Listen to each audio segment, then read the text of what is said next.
বাংলাদেশ ব্যাংকের গভর্নর চট করে আপনি সরিয়ে দিলেন। আপনি সরাইতেই পারেন, কিন্তু তাকে যে সরাইলেন কি কারণে, কি বেসিক, কোন রিজন দিয়ে আপনি সরাইতে পারেন, ঠিক আছে ফাইন।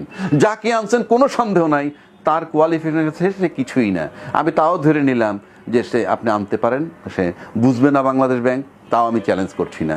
উনি ব্যবসায়ী, ওনার মাথায় দুটো কাজ করবে।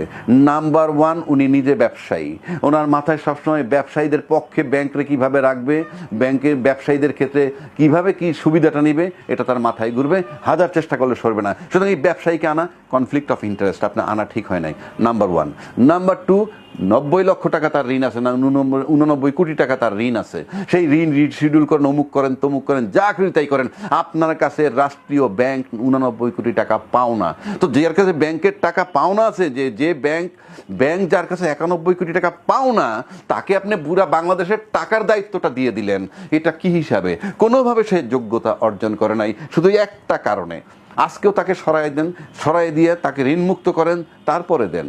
আপনি একটা ঋণ যার কাছে ব্যাংক টাকা পায় তার কাছে আপনি সমস্ত ব্যাংক তুলে দিয়েছেন, এটা তো কোনোভাবেই গ্রহণযোগ্য না।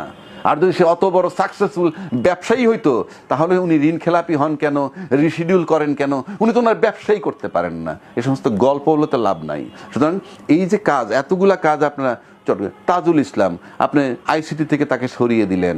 তাজুল ইসলাম কি তার অযোগ্যতার কারণে সরিয়েছেন? কই, সেই কথা তো আসে নাই, আপনি সরিয়ে দিলেন। কেন সরিয়ে দিলেন? বিকজ তাজুল ইসলাম যেই মনোযোগের সাথে, যেই একাগ্র চিত্তে যেই মামলাগুলো সে করতেছিল, জুলাই চেতনার পক্ষে থেকে মামলাটা করতেছিল।